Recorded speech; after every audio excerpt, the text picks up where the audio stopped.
The bell above the diner door chimed softly just as the morning light poured through the wide windows, and in that fragile moment, everything still felt ordinary, until fate began moving its quiet pieces into place.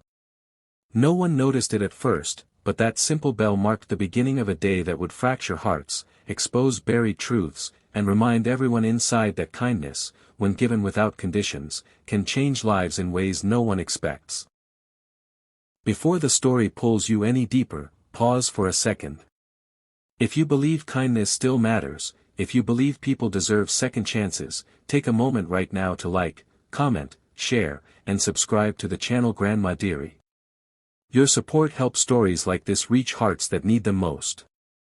Maribel Rowe had been working the early shift since sunrise, her feet already aching as she moved between tables with practiced grace.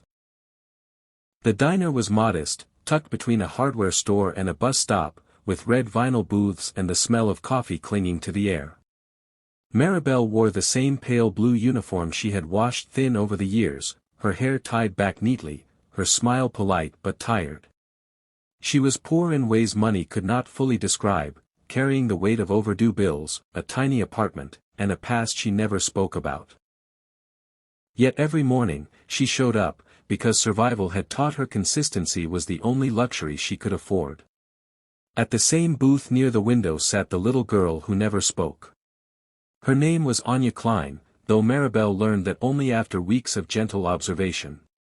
Anya came every day with her grandmother, a frail woman who slept through most of breakfast, exhaustion carved deep into her face. The child never made eye contact, never smiled, never asked for anything. She just sat there, hands folded, eyes fixed on the table as if afraid the world might notice her breathing too loudly. Maribel noticed her on the first day. On the second day, she brought an extra napkin shaped into a small flower. On the third day, she slipped a coloring page under the girl's plate, pretending it was an accident. Over time, it became a quiet ritual. A muffin cut in half. A warm cocoa on cold mornings. A small slice of cake on days when Anya's coat looked too thin for the season. Maribel never asked questions and never expected thanks. She simply saw a child who had learned to disappear and decided to make sure she was seen. The other staff noticed but said nothing. Regular customers smiled softly at the sight but never interfered. The diner existed in its own daytime rhythm, sunlight crawling across tabletops, forks clinking, radios humming low. And within that rhythm, Maribel's kindness flowed unnoticed, like a stream beneath frozen ground. That peace shattered late one morning when the bell rang again, sharper this time, cutting through the room. A female police officer stepped inside, her presence commanding without effort. She wore a crisp uniform, her posture straight, her eyes alert. Behind her followed two men in dark suits, broad-shouldered, scanning the room with quiet intensity. Conversations faded. Coffee cups paused midair. Fear has a way of changing oxygen levels.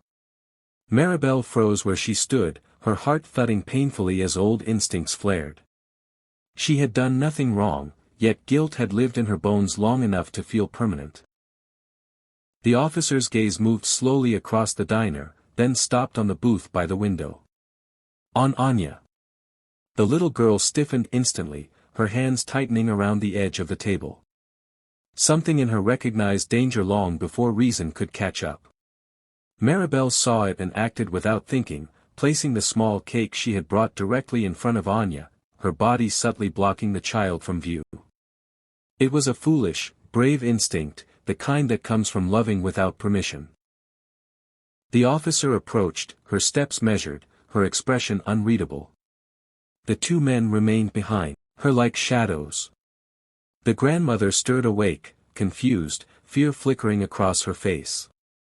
The room felt unbearably small. The truth unfolded not with shouting or force, but with gravity. The officer was named Captain Helena Moore, and she had been searching for Anya for nearly a year.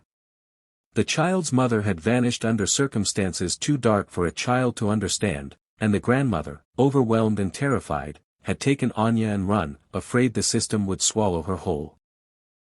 No crime had been committed, but fear had driven them into hiding, drifting from place to place, surviving quietly. What no report mentioned was the trauma. What no file captured was the silence born from nights spent hungry, cold, and unseen. Helena had expected resistance, tears, chaos. What she did not expect was to find her missing child sitting calmly before a waitress who treated her like she mattered. Maribel stood there trembling, ready to lose her job, ready to be blamed, ready to disappear. Instead, Helena watched the way Anya leaned slightly toward Maribel, how her eyes softened just a fraction. That small movement told a story thicker than any file. The officer listened as the grandmother broke down, confessing fear rather than guilt. She observed Maribel's actions not as interference, but as protection. Something shifted.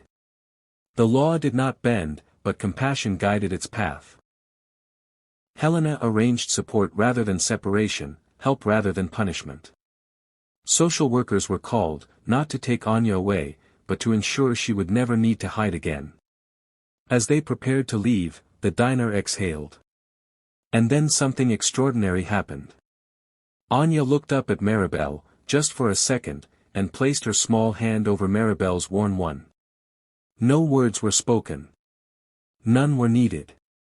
In that moment, Maribel understood that kindness does not require recognition to be real.